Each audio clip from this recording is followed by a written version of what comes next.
আমার সংসারে অনেক অশান্তি, শান্তি ফেরানোর কোনো মাধ্যম আছে কিনা? একজন মানুষ তার ঈমান ঠিক রাখতে প্রতিদিন কি কি আমল করা উচিত জানতে চাই। কবরের পাশে দাঁড়িয়ে ৪১ দিন সূরা ইয়াসিন তেলাওয়াত করলে কবরের আযাব মাফ হয়ে যায় কিনা? এরকম কথা লোকমুখে প্রচলিত আছে, কিন্তু কোরআন বা সুন্নাহর কোথাও এটা সাব্যস্ত হয়নি যে কবরের পাশে দাঁড়িয়ে ৪১ দিন সূরা ইয়াসিন পাঠ করলে কবরের আযাব মাফ হয়। তবে এটা ঠিক, সূরা ইয়াসিন কোরআনে কারিমে গুরুত্বপূর্ণ সূরা, এটা আমরা এমনি পাঠ করব।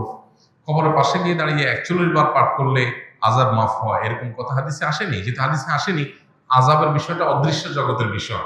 আমি কিভাবে নিশ্চিত হলাম যে আযাব মাফ হয়? সম্পূর্ণ মন গড়া এবং ভিত্তিহীন একটা বিশ্বাস। এটি সন্দেহাতীত ভাবে আমরা কোরআন কারীমের তেলাওয়াত করব, সূরা ইয়াসিন অন্য সূরা তেলাওয়াত করব, মুর্দার পক্ষ থেকে তেলাওয়াত করে তার সওয়াব পৌঁছানোর জন্য চেষ্টা করব, কিন্তু কবরে গিয়ে এই সংখ্যক বার এটা পড়লে আর আযাব হয় না, এই কথা কোনো বিশুদ্ধ হাদিস দ্বারা প্রমাণিত নয়। আমার সংসারে অনেক অশান্তি, শান্তি ফেরানোর কোনো মাধ্যম আছে কিনা? ভাই, সংসারে অশান্তি দূর করবার জন্য কাউন্সিলিং এর দরকার। স্বামী স্ত্রীর মধ্যে বা বউ শাশুড়ির মধ্যে কার সাথে কার অশান্তি হচ্ছে, এই বিষয়গুলো নিজেদের মধ্যে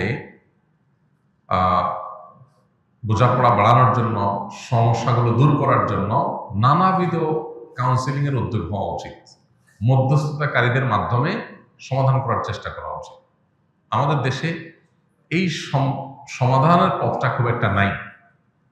আমরা নিজেদের মধ্যে ঝামেলা তৈরি হলে, সেটা তৃতীয় পক্ষ কারোর শরণাপন্ন হলে ঝামেলা বরং আরো বাড়ে।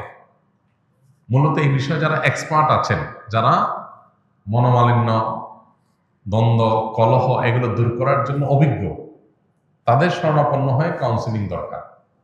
আমরা আসুন্নাহ ফাউন্ডেশন থেকে ভাবছি যে আলেম ওলামা এবং যারা এক্সপার্ট আছেন তাদেরকে কাউন্সিলিং শেখাবো, যাতে করে তারা পারিবারিক কলহ, দ্বন্দ্ব এগুলো মেটাবার এই কাজটা করতে পারেন ট্রেনিং নিয়ে। তো পারিবারিক দ্বন্দ্ব মেটাবার জন্য এ ধরনের কাউন্সিলিং এর শরণাপন্ন হতে পারেন। আমাদের ফাউন্ডেশনের অফিস টাইমে গেলে ওলামা ইকরাম আছেন, তারা কাউন্সিলিং এর কাজটা করেন, কারো প্রয়োজন হয় সেই সার্ভিস নিতে পারেন। তবে সমস্যা এবং কলহের কারণ এগুলো যদি বিস্তারিত জানা যায়, তখন সেই হিসাবে পরামর্শ দেওয়াটা সহজ হয়। এখানে যেহেতু আমভাবে বলেছেন সংসারে অনেক অশান্তি, সেটা দূরের উপায় কি, তো এটা বলা কঠিন। আসলে অশান্তি কোন ধরনের, তাহলে সে ধরনের পরামর্শ দেওয়া যাবে। তবে একটা কথা এখানে প্রসঙ্গত বলে রাখা যায়, সেটা হলো সেহের বা ব্ল্যাক ম্যাজিকের কারণে, জিনের উপদ্রবের কারণে ঘরে ঘরে এখন স্বামী স্ত্রীর মধ্যে দাম্পত্য কলহ বেড়েছে প্রচুর পরিমাণ। অনেক অশান্তি আছে, দাম্পত্য অশান্তি এবং দাম্পত্য কলহ, যেটার পেছনে মূল কারণ হলো সেহের। স্বামী স্ত্রী দুজনই ভালো, কোনো অসুবিধা নাই, সামান্য বিষয় নিয়ে তারা তাদের মধ্যে তুলকালাম হয়ে যায়, প্রচন্ড রকমের যুদ্ধ শুরু হয়ে যায়, ঝামেলা শুরু হয়ে যায়। তো এই যে সমস্যাগুলো, এই সমস্যাগুলো তৈরির পেছনে অনেক বড় ভূমিকা থাকে সেহেরের, ব্ল্যাক ম্যাজিকের। যদি ঠিকমতো রুকিয়া করা হয়, ঝাড়ফুঁক করা হয় শরীর সম্মত উপায়ে, তাহলে এটা সমাধান হয়। এই জন্য এই ধরনের সমস্যা, এরকম কোনো স্পিরিচুয়াল সমস্যা আছে কিনা সেটা বের করা দরকার। এটার জন্য কোনো রাখি দিয়ে রুকিয়া করা যেতে পারে। পাশাপাশি একজন ব্যক্তি আল্লাহর রাস্তায় শহীদ হলেন, কিন্তু এই ব্যক্তি বহু মানুষের হক নষ্ট করেছেন, তাহলে তিনি কি শহীদি মর্যাদা পাবেন? বান্দার হক আল্লাহ তাআলা মাফ করবেন না, কারণ বেলাই না।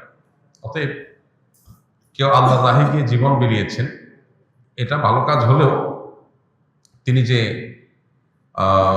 মানুষের হক নষ্ট করেছেন, সেটা খুবই গর্হিত কাজ, খুবই জঘন্য কাজ এবং খুবই গুনাহের কাজ। সেটার জন্য তার তওবা করতে হবে এবং তার পক্ষ থেকে তার ওয়ারিসরা অন্যের হক যেগুলো তার কাছে পাওনা আছে সেগুলো পরিশোধ করার উদ্যোগ নিতে হবে। তারপর আশা করা যায় আল্লাহ তাআলা তাকে মাফ করবেন। তবে কোনো কোনো বান্দা, তাদের প্রতি আল্লাহ তাআলা সন্তুষ্ট হয়ে গেলে তাদের বান্দার হকগুলোকে আল্লাহ তাআলা আদায় করে দেন কিয়ামতের ময়দানে। বিভিন্ন হাদিস থেকে সেটা বোঝা যায়। তাদেরকে সন্তুষ্ট করে আল্লাহ তাআলা ওই ব্যক্তিকে দায় মুক্ত করেন। এটা এক্সক্লুসিভ ইস্যু। একজন মানুষ তার ঈমান ঠিক রাখতে প্রতিদিন কি কি আমল করা উচিত জানতে চাই।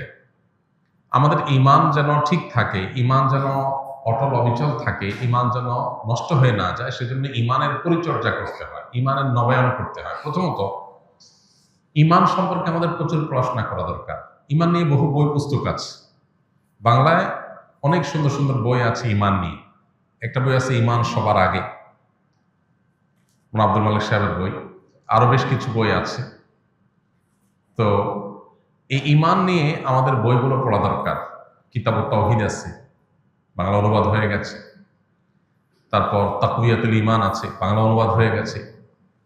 তো ইমান নিয়ে আমাদের বইগুলো যত বেশি পাঠ করব, তত আমাদের ইমান নষ্ট হওয়ার কারণ কি, ইমানের জন্য ক্ষতিকর বিষয় কি, ইমানের মূল বিষয়গুলো কি, সেগুলো আমরা জানতে পারবো। এগুলো যত বেশি জানা যাবে, তত বেশি ইমান সেভ করতে পারবো, নিরাপদে রাখতে পারবো।